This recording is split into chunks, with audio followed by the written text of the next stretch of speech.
The former Democratic member of the House, Anthony Weiner, who unfortunately you guys may remember as the individual who sent sexually explicit images of himself to multiple women, well, he wrote an article for Business Insider wherein he critiqued Bernie Sanders for really no reason.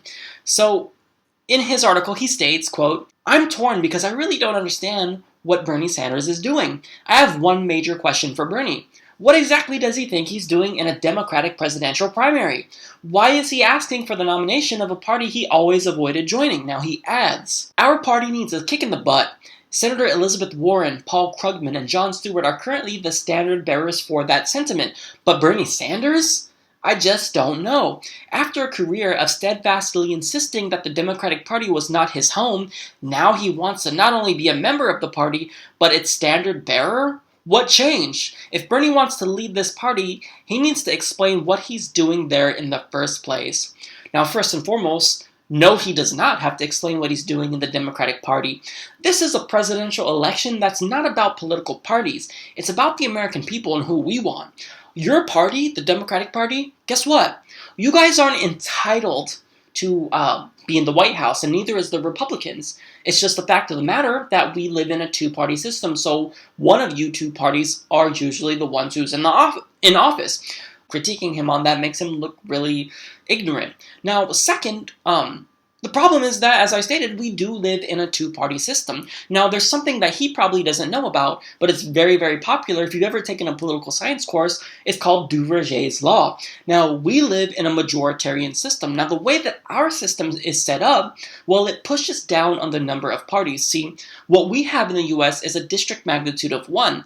So now what that means is that in every district that you live in, you can only vote for one politician and only one politician will be elected. Now in proportional representation systems, well, Duverger's law says that more than two parties can be elected in these because they have higher district magnitudes. So if you live in a district where 5 politicians can be elected, well, you're not going to be forced to vote for your second or third choice. You can actually vote for your first choice, and there's still a possibility that that individual might get elected into office. So he doesn't know about this. I mean, it's practical for Bernie Sanders to run as a Democrat, because, I mean, if he did choose to run as an independent, then he would be marginalized. He wouldn't be able to participate in debates, and he would really have no chance, and furthermore, even more problematic for progressives and even liberals.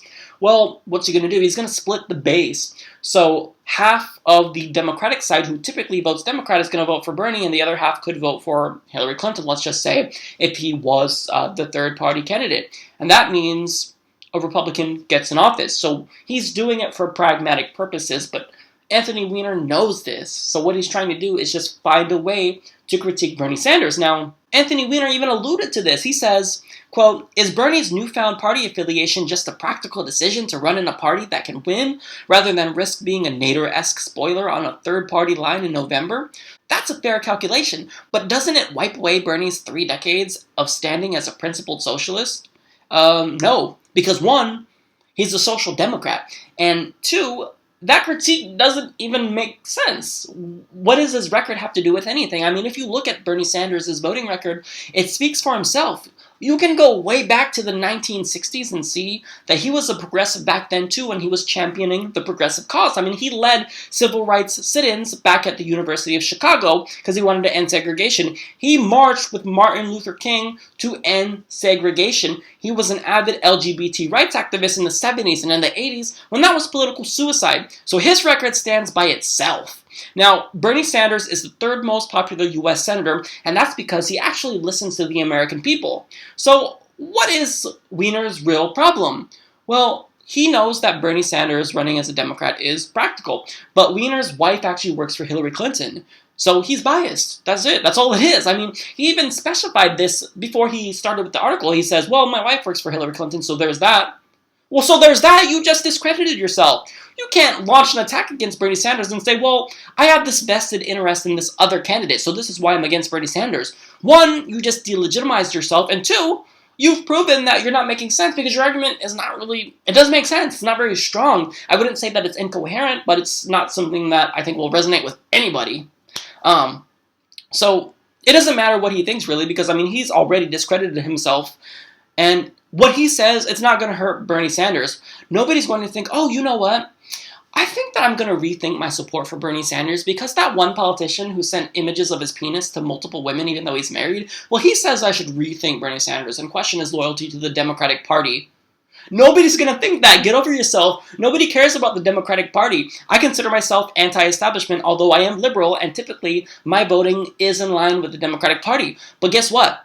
That's because it's just really my second choice. I'm not voting for my first choice because if I do vote for who I really want, well, then that's going to be a wasted vote.